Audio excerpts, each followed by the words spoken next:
बिस्मिल्लाहिर्रहमानिर्रहीम। अस्सलाम वालेकुम फ्रेंड्स, आज हम आलू गोश्त बना रहे हैं। इसके लिए मैंने मटन ले लिया है, ये तकरीबन 1 kg है।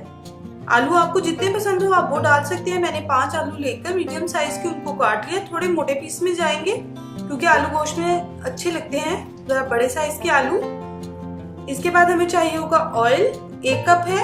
अगर आपको ज्यादा तरी पसंद है, ऑयल पसंद है तो आप ज्यादा भी डाल सकते हैं। 2 टेबलस्पून इसमें जिंजर एंड गार्लिक पेस्ट जाएगा। धनिया जाएगा, हमें गार्निशिंग के लिए इसमें जरूरत पड़ेगी। 10 से 12 काली मिर्च।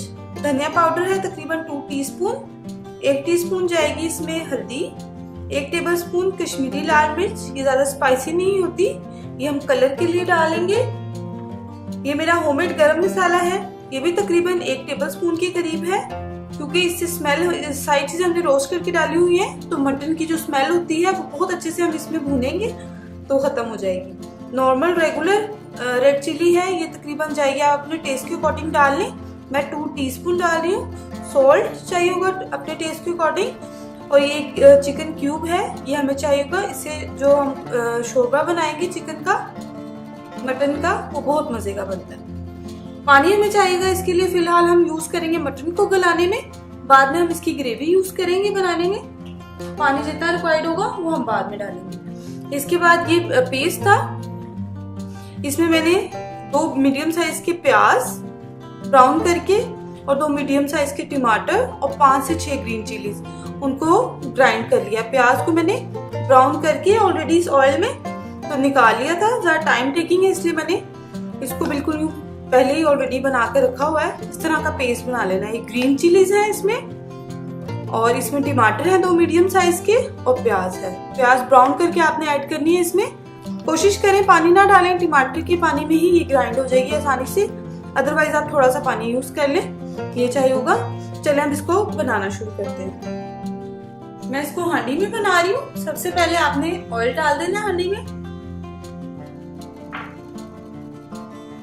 ऑयल थोड़ा सा गर्म हो जाएगा तो उसमें आपने साबुत काली मिर्च डालकर हल्का सा फ्राई कर लेना है।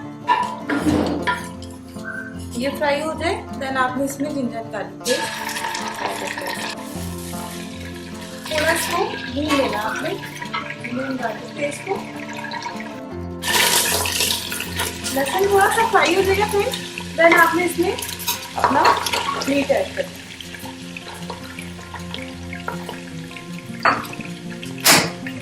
इसको आपने अब भूनना है अच्छे से लहसुन को।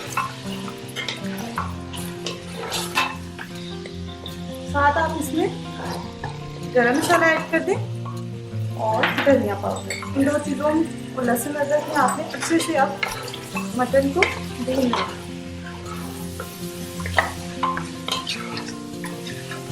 ईद आ रही है तो मेरी कोशिश है कि मैं सारी ईद की रेसिपीज आप लोगों के साथ शेयर करूं इंशाल्लाह। बहुत से फ्रेंड ने कहा है कि मीठे भी बनाएं, तो वो भी अब मैं साथ साथ कोशिश करूंगी उसकी रेसिपीज भी आप लोगों के साथ शेयर करूं। हमने इसको 5 मिनट भूनना है मटन को इन स्पाइसेस और जिंजर एंड गार्लिक पेस्ट के साथ। ये देखिए फ्रेंड्स कितना मजेदार से इसका कलर आ गया। इस तरह बस आपने इसका कलर कर दिया, ठीक है। फिर आपने इसमें डाल देनी है कश्मीरी लाल मिर्च, जिससे हमारे सालन का बहुत ही अच्छा कलर आएगा। सोया पाउडर, हल्दी पाउडर चला जाएगा इसके अंदर। ये नमक इसके अंदर ऐड हो जाएगा। नमक आप देख के डालिएगा क्योंकि जो हम क्यूब डालेंगे चिकन की उसमें भी वो सॉल्टी होती है, नमक होता है, तो आप देख लीजिएगा। अच्छा ये देखिए मसाला डालकर आपने बस 1 से 2 मिनट ही इसको इस तरह से भून लेना है। फिर आपने इसमें पानी ऐड कर देना, ठीक है, क्योंकि हम इसको प्रेशर में नहीं बना रहे। हमने इसमें तकरीबन 1 लीटर के करीब पानी में ऐड कर रही हूँ। 1 लीटर का जग है तो इंशाल्लाह होपफुली इसी में हमारा मटन जो है तकरीबन 90% आपने कुक करना है।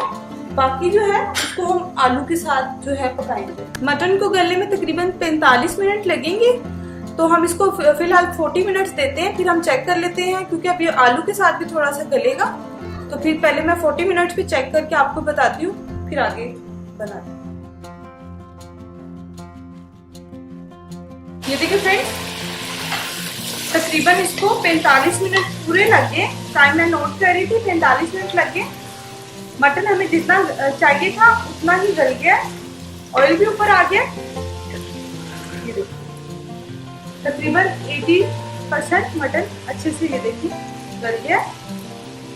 इसके बाद आपने क्या करना है, ये तो मैंने मिक्सचर बताया था आपको, प्याज, टमाटर और ग्रीन चिलीज का, ये आपने इसमें डालकर इसको भूनना है ताकि इसका भी फ्लेवर अच्छे से आ जाए मसाले में।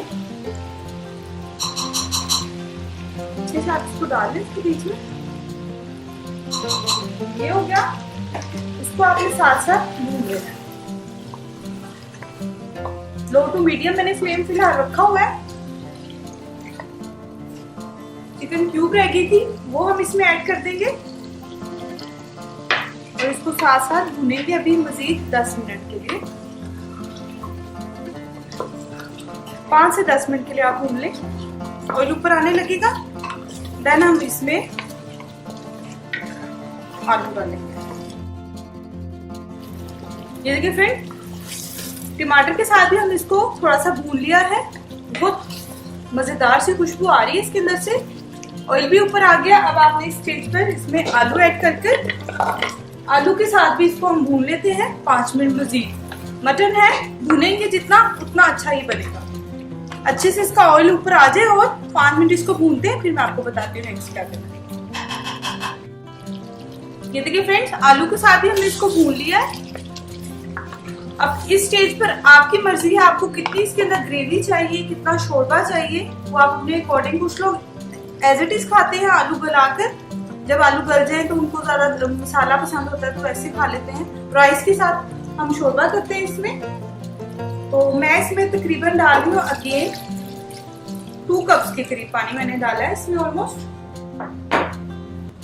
अभी क्योंकि हमारे आलू भी गलेंगे तो इसमें 2 से 2.5 कप के करीब आप पानी डालें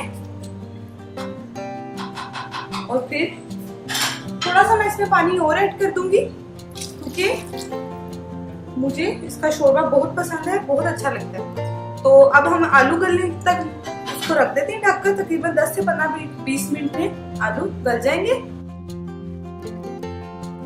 10 से 15 मिनट हो गए, आलू हमारे गल चुके हैं और हमारा ये आलू गोश्त का सालन बिल्कुल रेडी हो गया। आप लोग जरूर ट्राई करें। अगर आपको लगे कि हेल्पफुल है तो प्लीज इसको ट्राई करें ईद पर, अपने फ्रेंड्स एंड फैमिली के साथ शेयर करें, एंजॉय करें। 5 से 10 मिनट में इसमें तरी आ जाएगी ऊपर, जो आलू गोश्त में बहुत अच्छी लगती है। अभी हमने चूल्हा फ्लेम बंद किया है, इस वजह से जरा आपको नजर नहीं आ रही होगी। 5 से 10 मिनट आप इसको छोड़ेंगे इस तरह से तो इसमें करी आ जाएगी। गार्निशिंग इसको कर सकते हैं आप ग्रीन चिली से और धनिया से। थोड़ा सा आप इसमें लास्ट में गरम मसाला और आप ये ऐड कर दें धनिया, इसको करें अच्छे से मिक्स। गरम मसाला हमने बीच में भी ऐड कर दिया तो इसलिए मैं ऊपर से नहीं डाल रही इसके। Thanks for watching, Allah Hafiz.